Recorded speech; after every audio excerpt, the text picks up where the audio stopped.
Next up, a learning designer who believes in strategic, user-centered design. She enjoys mentoring new instructional designers and e-learning developers and does so through her hashtag 100IDs program.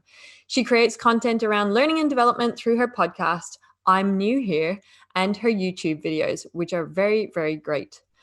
She describes herself as a geek at heart with equal admiration for Star Trek and Star Wars. We'll have to discuss that because I've never heard of someone doing that before. And she loves filmmaking and old BBC comedies. Introducing Nyla Spooner. Hi, how is How you everybody? doing? I am good. I'm pumped and I'm ready. Well, today we are chatting about mentoring, everyone. So get active in the chat. We want to know what questions you have for Nyla. She's an excellent person to learn from in this. But let's kick off with a poll.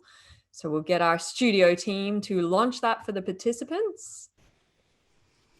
Okay, so the question is, have you participated as a mentor or a mentee in the past? Yes or no? They are coming in. And it looks like yes, the majority of people have. Nyla.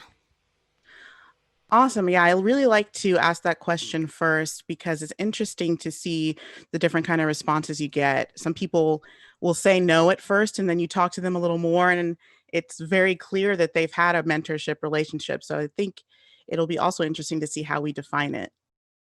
Well, you take us there. How do you define it? Basically, it's just a symbiotic relationship where there's a solid exchange of information. There are so many different kinds of mentorships, and that's something that I didn't realize at first when I was looking for one. But it really depends on what each person is trying to get out of the relationship. But there's definitely an exchange of information that helps somebody advance in their career or even in their personal life. Yeah. In your own journey, how have mentors contributed to where you're at? So I think a lot of them may not have known that they were my mentor Yeah. at all. They were like, this girl just keeps asking me questions. I do think it's important to establish with somebody if you want them to be your mentor. So that's learning to have that conversation is tough. But what I've learned first and foremost is how to give without expecting anything in return and how that will come back to you either immediately or down the line. So, not having to worry about what time am I expending in this relationship or getting annoyed with the questions or anything like that, just answering it. Even if it's just 5 minutes of time to give that information. That's the biggest lesson. Also, it really took me some time to realize how much I was learning from mentees as well, which is why I say it's truly symbiotic. Mm. Have you got an example of that, like a 5-minute interaction or a story of that kind of playing out? Sure. So when I first launched 100 IDs, I thought I would be having to spend a really long time in developing really deep connections and mentorships with people. Yeah. And a lot of times would end up just being a really quick but valuable conversation about somebody who just needed a reset or needed to know that there was someone else like them out there. Mm. So, one of the first conversations I had was just with somebody who had never met another Black woman in learning and development. And we spent the whole time just talking about that. It wasn't necessarily go here, learn storyline here. It was just that community and sharing a few resources where they can go and meet other people. Yeah. And I think that wasn't, we never really spoke on the phone again, but we're in touch through LinkedIn and we've exchanged information that way. And I think that relatively brief conversation was still impactful for both of us. Yeah. When you say you had mentors and they may never have known that Yeah. they were your mentor, how did they mentor you indirectly? So I know that in my first big girl L&D job, my project manager was an excellent instructional designer who really challenged me to be a better developer and ID. And Mm. so we would sit together and really hammer out learning objectives and make sure that they align with what we were trying to do with the course. And I don't know if she knew for sure that I was looking at her that way, but I look back fondly at all of that because of the challenging nature of it all. Mm. And at first it seemed like she didn't think I was doing good enough. But when I look back, I realized that she was showing me how to be a better L&D professional. Yeah, wow.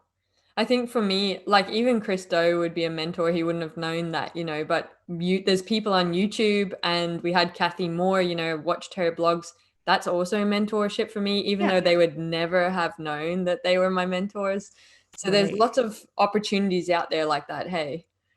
Yeah, and that's why I'm also really passionate about sharing information um, without it being behind a paywall necessarily. I do think you need to go out and get your money. Don't get me wrong, but there are so many people who I may not have spoken to directly, or who may have just dropped me a DM on Twitter or Facebook or LinkedIn who said, I just listened to your podcast, or I just saw this YouTube video and it really helped me. And so many of us do that already. So even if we didn't think we were mentors, we're probably helping people in some way.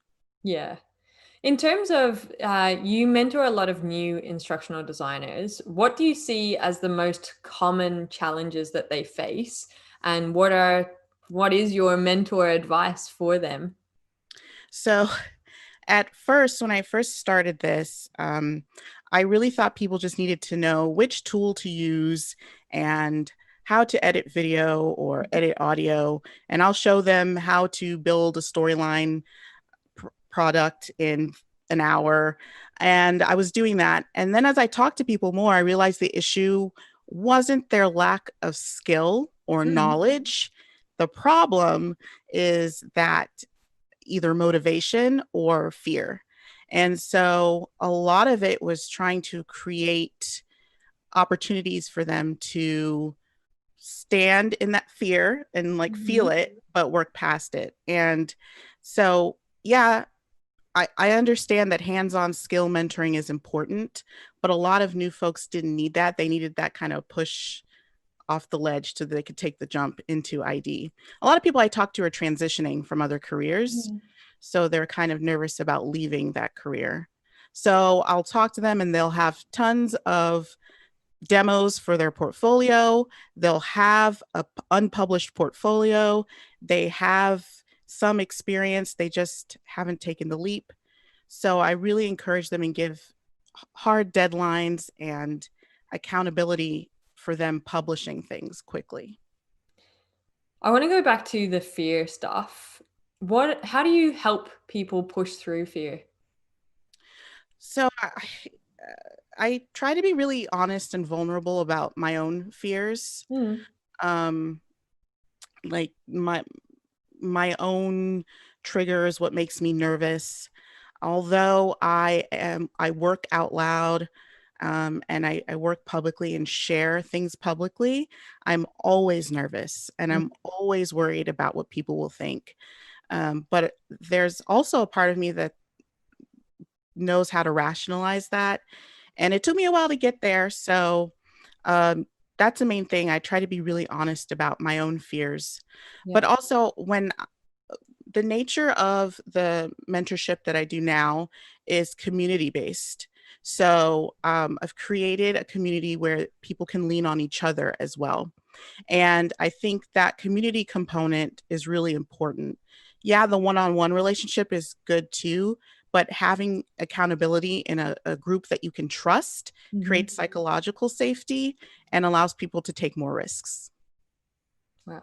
Okay. Hannah, I'm going to throw to the audience now because we've got a mentor here fully available to them. Are there questions coming in from the audience that Nyla may be able to support with? Yes, there are questions. So we have a question from Emma, and she has asked, how many mentors should I have? My fear is that I'll have the insights of one person, which could potentially misguide me or be a narrow perspective. And Ashanti follows on from that and says, how do you choose the right mentor? Yeah, I definitely think that it is like dating or finding a partner. You may engage with one mentor, and then after a few dates, you realize that it's not working out. And I think it's totally okay to say, I'm going to move on. Um, there's lots of opportunities to do that. I think you have to also don't just find a mentor because they have some visibility or because they're out here the biggest or famous person. It's really important to find someone that you've seen how they work and that they are open about sharing what they have. In terms of the number of mentors, as I was reading more about mentorship and researching and in talking with people over the last year since I launched my initiative, I've seen that people need different things out of mentors. So there's different types of mentors. So if you're looking for someone specifically to help you maybe move from entry level to mid or senior level, then you need somebody who's done that either recently or is really an expert at upskilling, right? If you can identify that you need someone to help you with your confidence as a professional, then that's the kind of mentor you need. And you may need one type of mentor at one part of your professional life and a different one at a different type. So I think really analyzing the problem, Kathy Moore really made me think a lot about analyzing problems. Where's your performance gap and what are you trying to address? That's the mentor that you need right now. Interesting. Hannah, what else are people wanting to know from Nyla? So we have a question or a statement from Karen, and she said, I'm scared of knocking on doors to ask for help, inspiration, and information. How can you do this if you think you might be bothering them? And Emma follows up on that saying, I always feel like I'm hassling my unofficial mentors at the beginning. How do I overcome this? I felt like this before too. But if somebody honestly engages with you as a mentor, then you cannot worry about that. If you feel that you're bothering them, is it your own anxiety or are they giving off that kind of feeling to you? But all of this has to do with the buzzword is imposter syndrome, right? This worry about what other people think. But you've engaged in a mentorship relationship. So you shouldn't be bothering them. No matter how many times they answer, that person's responsible for how they react to people. You don't have to take on that responsibility. Your responsibility, though, is to make sure you're doing what they recommend that you do. So I think where mentors get frustrated with mentees is if they've given advice and you haven't taken it. And that's the only thing you need to worry about. So just as long as you're accountable to your goals and meeting them, I don't think you should worry about bothering someone. And then reaching out to people, especially if it's someone maybe you view as kind of big in your industry or whatever you're doing, either they answer or they don't. I think there's a fear of rejection and no, but then to me, it's just not for you. And you don't need to be in that mentorship relationship anyway. So just go on to the next person on your list. Speaking of next person, Hannah, have we got a question? Yes, we have a question from Emma. She said, I'm in an L&D community and people often ask for examples or templates. A very experienced person once said, instead of cold asking for things, why don't you share your example and ask for feedback? What are your thoughts on this, Nyla? I love that. I think people really need sometimes specific asks and people are sometimes too general and that can be overwhelming. And if you ask for feedback, it shows that you did some of the legwork already. And that's what people want to see too, that you're also self-directed. And if you decide that you want to be a mentor working with a mentee, I think you have to look for those traits in your mentee as well. And if they already have something, then that's a really great opportunity to help someone in their career development. I think a lot of people can be afraid to put themselves out there as well, especially, you don't want to expose yourself. You become very vulnerable. And then, if people are critical of what you've put out there. How do you deal with that? And I'm probably just going to pull on, you were part of the show. Yeah. You know, and like to put yourself into the competition in the first place is a huge big deal, because you are exposing your whole work to this challenge, to the whole world that can critique you. And you went on a journey there and you were documenting your process as you went through that. So talk to us about putting yourself out there. Why did you do that from a learning perspective, and how you dealt with whatever came up for you through that? Yeah. So I set certain goals for myself after I went to DevLearn. That was my first industry conference. I was like, I really want to continue participating in conferences. I really see their value. And so that's just something I put on my little vision board for 2020. And all this happened. And I was like, well, that won't be happening this year. And then here, Kath and Kim come in my inbox showing me what's going to pop up. And I was like, this is the opportunity that I envisioned. So I skills wise, I want to get better. And I talk to a lot of newbies. So I talk a lot about fundamentals. So I have to be very intentional about upskilling myself, moving from mid-level to senior level to executive level or whatever. So being a part of the show was an opportunity to do that, to work on my technical skills and my analytical skills too. And I made a video on my YouTube channel about feedback after one of my submissions, because in listening to you and the guest host for that episode, there were some issues that I didn't communicate clearly. And my first reaction was, that uncomfortable reaction, but feedback is so important. And especially if you're working with SMEs, if you get a difficult SME, or even if you have the easiest SME ever, really that iterative process of continually to improve on a product is so important. And I just had to do away with any discomfort in favor of the final product. But I get it. The fear is there. I think I just try to push past it as much as possible, because staying in one spot has never served me in the way that I think. Being continually comfortable has never served me in the way that I think. So once that discomfort has been pushed past, I can really get to another level, and growth hurts. So it's a little painful for a second, but the outcome is always pretty good. So your motivation towards something is quite strong.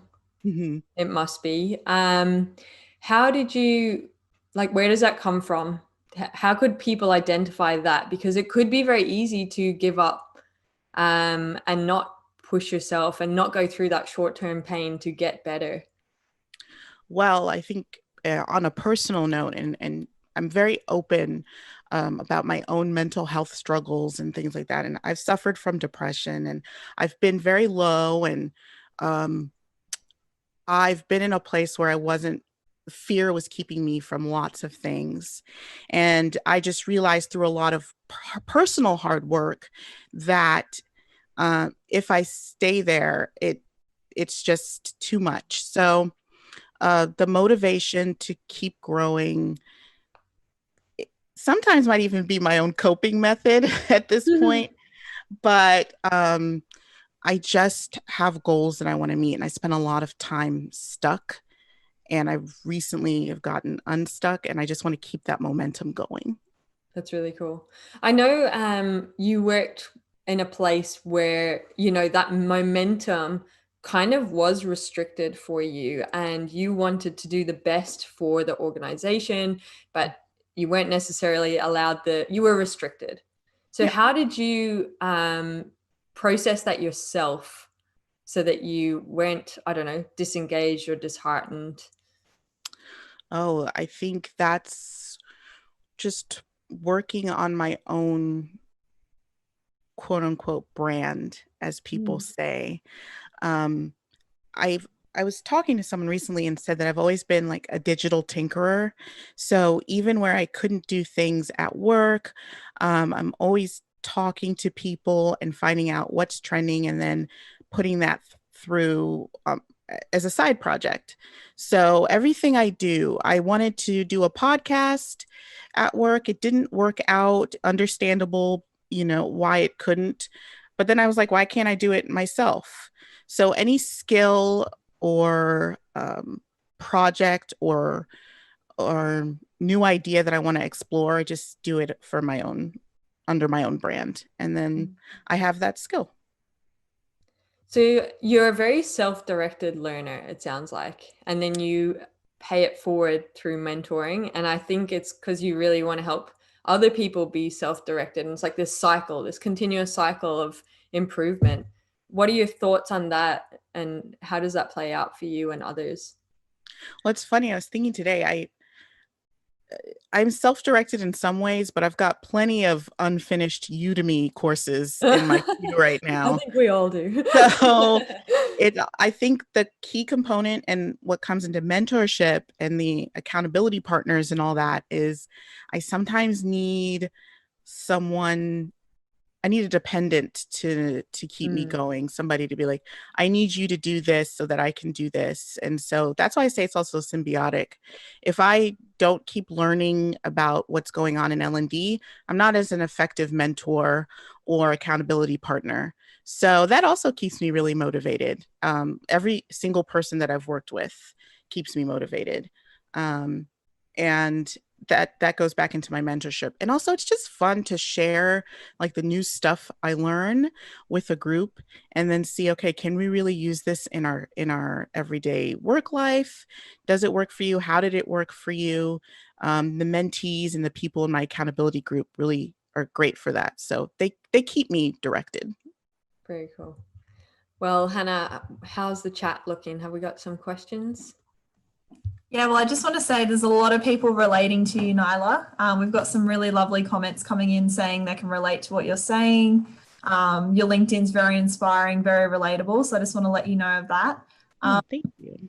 We've also got a question here from Ashanti. Would you say that you need to figure out who you want to be as a designer before finding a mentor?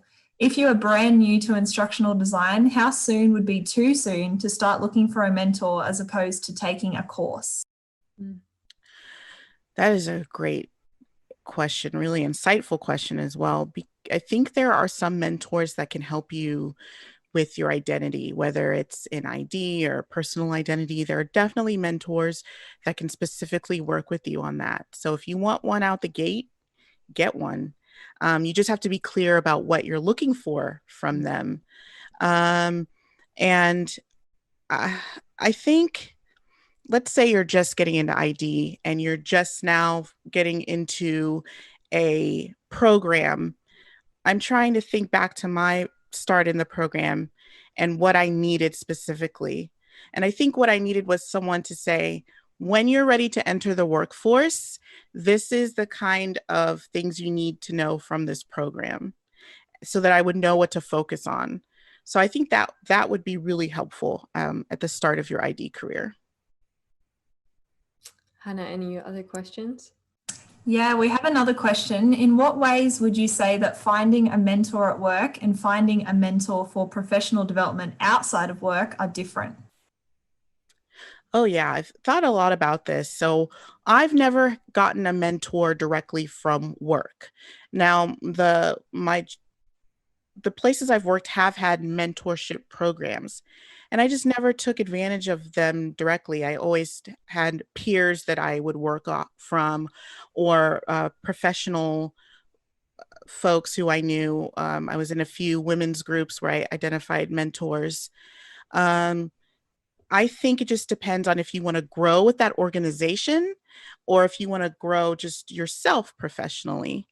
The only issue I see with finding a mentor only through your organization is that they're probably going to groom you for what that company needs specifically. I can't speak to that in general, but that's an idea I have.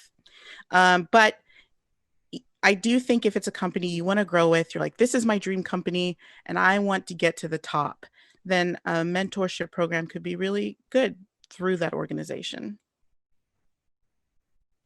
Any other questions, Hannah? Yeah, we have a question from Nirad. He's wondering if you could suggest any good learning and development online communities. I bet she can. Yeah, so I have one right now called Design by Humanity, where our focus is really trying to work through some of the social issues that we see right now, specifically in America, and also upskill um, Black, Indigenous, people of color in learning and development. It's a really great online community. We operate mostly in Slack, and there's a lot of exchange of good information. And LinkedIn itself, if you're not as active as you'd like to be, as I'd like you to be, then I think you're missing out too. That is just such a rich environment. It's how I've met so many of you. And I would say, like, the commitment to really get active and participate in that community has changed my life and set me on a different trajectory in my career. So LinkedIn itself is a great community. I also know that uh, there are some other Slack communities like the X API cohort. There's just so many. I think it's you know what? I'm going to make a list and that'll be something I share because it's a comprehensive list. They're out there, but they sometimes do need some digging. But I think you need to identify what is it that you want out of the community. Is it that you want resources or do you just want like feedback? There's some communities I'm in where people just share work Mhm. and get feedback. If you're just looking for new resources like tools, well, that's another community. So You got quite animated when you were like, the communities have like changed your life. Tell yeah. us more about that. What So specifically? I think I just was really isolated before as a designer. And yeah, I had mentors, but I didn't know what I didn't know. Mhm. Um, and I didn't know where to go specifically outside of just talking to someone one on one. Where could I go if I just needed a question answered real fast? So even like the e-learning heroes community, Mm. aside from the challenges or even just the software, the community there has been great. People like Jonathan Hill have just jumped in my inbox just to chat and to give me some ideas. And I think that helped me be better. So yeah, that just really the community and just L&D in general, because we like knowledge, we like information, we like trading information, and the transfer of it all is just really open and a great place to be. And I'm glad I'm here. That's really cool. How did you get here? What's your journey? Because a lot Uh, of us have fallen into it. so I went into an HR program at the University of Houston, and I was sitting there and I was like, what am I learning? Realizing it was human resource development. And at first I was like, what is this? And then I was like, okay, I'll be an organizational consultant. And then I took an instructional design class.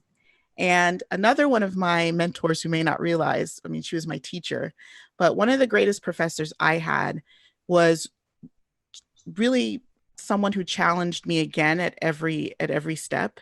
And that class was hard. It wasn't easy. It wasn't just learning the theory and memorizing it.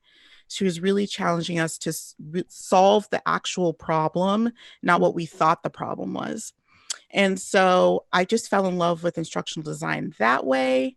But before that, I've worked in video production. I've worked at grocery stores. I've been a marketer for financial products. So I've done it all. I know a little about a lot. Was that because you were experimenting? Because you mentioned, identifying gaps or things that you wanted to bring in. Is that what you were doing, was trying to close those gaps and interests for yourself? And that's how your journey went the Oh, way. for sure.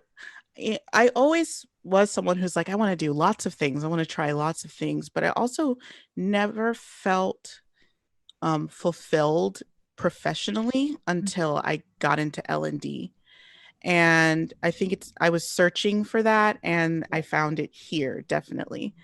Because I, I, I think it's because it lets you dip into so many different genres of work. So I get to be that digital tinkerer. I can play around with coding if I want. I can create content if I want.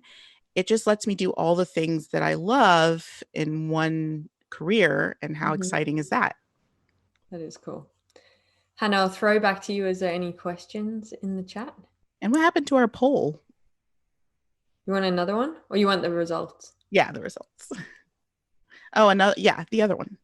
All right. Well, we'll go to our second poll when we're ready there, people in the studio. Okay, Nyla. I've got your poll here. When you think about communicating with your mentor-mentee, do you prefer a casual relationship or something more structured? Yeah, I like to ask this question because when I first launched my 100 IDs initiative, I really spent a year before I launched the cohort doing research and finding out what people want. And some people just want someone to bounce ideas off of, and some people want some real structure.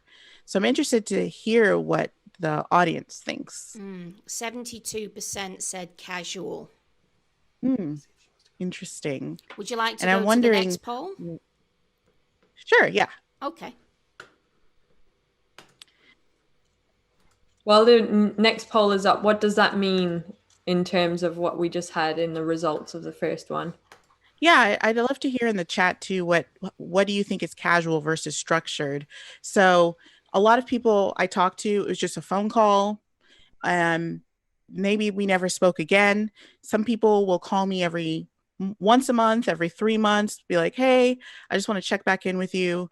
Real casual, like just a couple of people training info.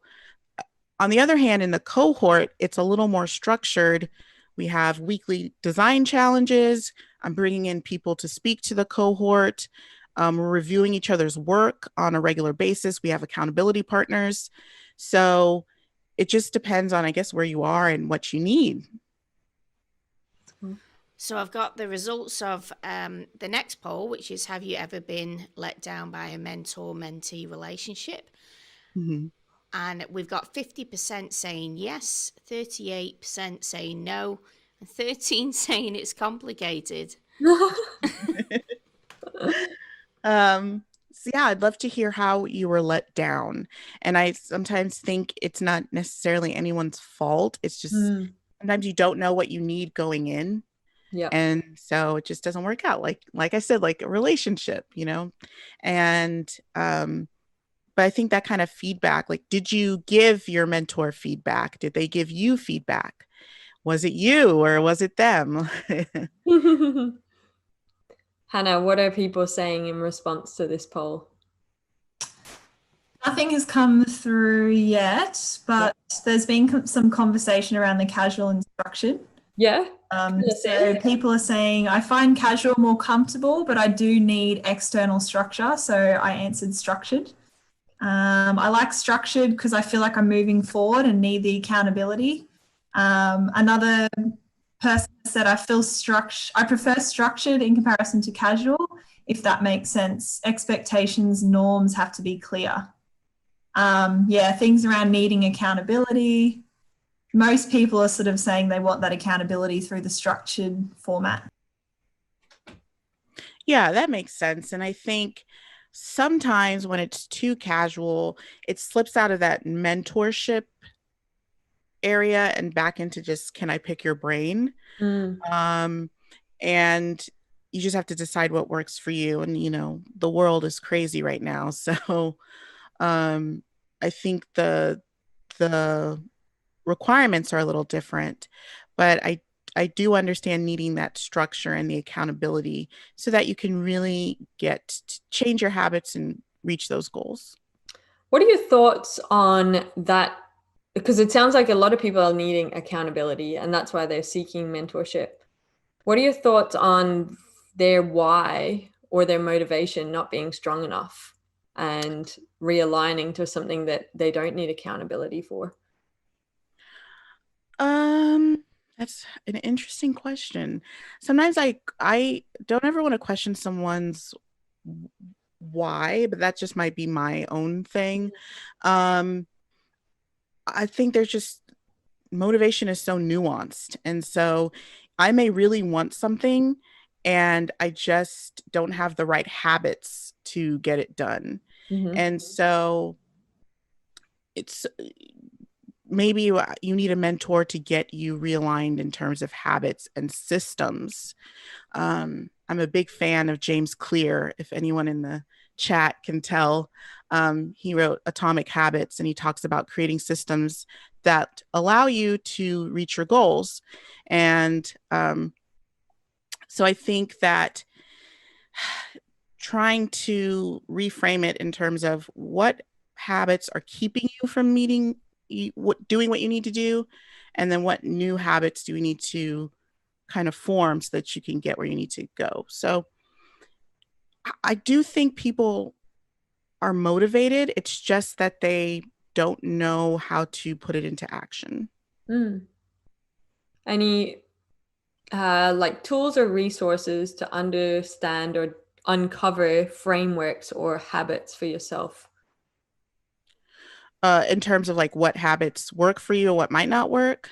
Yeah, or just like you mentioned that book, Atomic Habits. Is there Yeah. any other ones out there that have resonated? That's a big one that I've read recently that in terms of like having an action plan, a book that has steps for you. A lot of things are theoretical, which is fine. But if you're someone who's like, I need someone to tell me how to do this, then that book is a really great start. And we're reading it in my cohort together right now. And also another thing that's helpful for yourself is to journal. I know a lot of people do not like to journal, but if you have a professional or even a personal journal that helps you track your habits, you can see what's getting in your way. And so I used to do a 21-day journal challenge. And if you're someone who's like, I can't journal for the rest of my life, I have no intention on doing that. I feel like if I can give you a deadline and you can track what you do for 21 days, you can get a really good picture of, what's getting in your way. There's probably two TED Talks that I'll mention. I think her name was Angela Duckworth, which is Grit. I found that fascinating. Yeah. And Carol Dweck, which we mentioned on one of the other days, Mindset. Growth mindset. Oh, growth mindset. Yeah. From fixed mindset to growth mindset. I think if this conversation's interesting you and you want to do some self-exploration and the self-awareness, have a look at those two TED Talks. Mm-hmm. Hannah. Those are excellent. Yeah, they are. They definitely helped me a lot. Hannah, any questions coming in?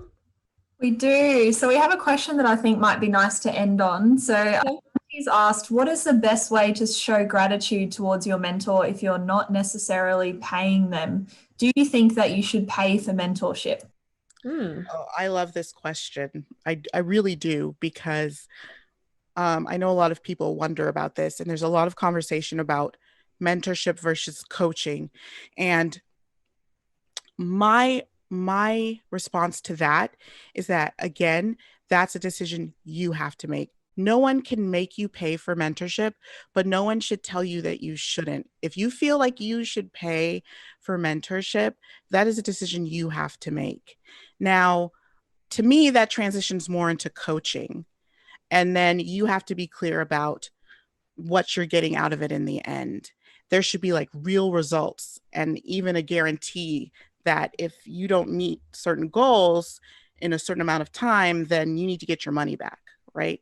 Because this is an investment, and it's too much of an investment for it to be a maybe. And if it's information that you could get for free, then why are you paying for it? But those are all things you have to decide. So I can't tell you yes or no to pay for mentorship. And then what was the other question? Basically, if you're a mentor, what can they buy you as a gift? Oh, what will you accept? I think the gift of, I think a lot of mentors do it to pay it forward. I know that I can never like my mentors, even my professor, helped me get jobs in which I moved into different tax brackets. Like, how could I ever repay them fully for that? So I try to pay it forward as well. But little things like offering your services to them when they need it, sharing their posts, supporting their own initiatives.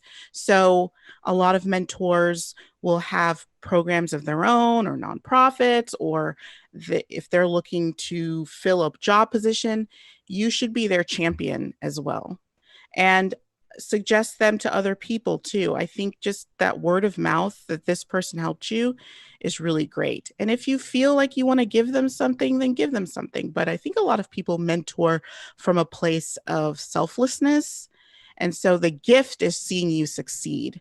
Yeah. And I think that's, again, why it's really hurtful when people get into mentorship relationships and then they don't listen, they don't have time to follow through, or they don't take the advice. The greatest gift is you taking the advice and then seeing you succeed. Yeah. Take action, basically. That's how you can reward them, Ashanti. Yeah. Well, Nyla, this has been really, really awesome. Thank you for all that you do in the industry, because you really do support new instructional designers and build a great community for them to feel empowered. We appreciate you being here. Thank you. And I just want to say how amazing you guys are providing different time zones to come in here and participate in this conference. I know that that's a lot of hard work. I'm really proud of what you and Kath and Hannah and Bella Vista have been able to do. Oh, thank you so much for your support. You're welcome. Thanks everyone for being part of this conversation. Thanks for sending your questions through.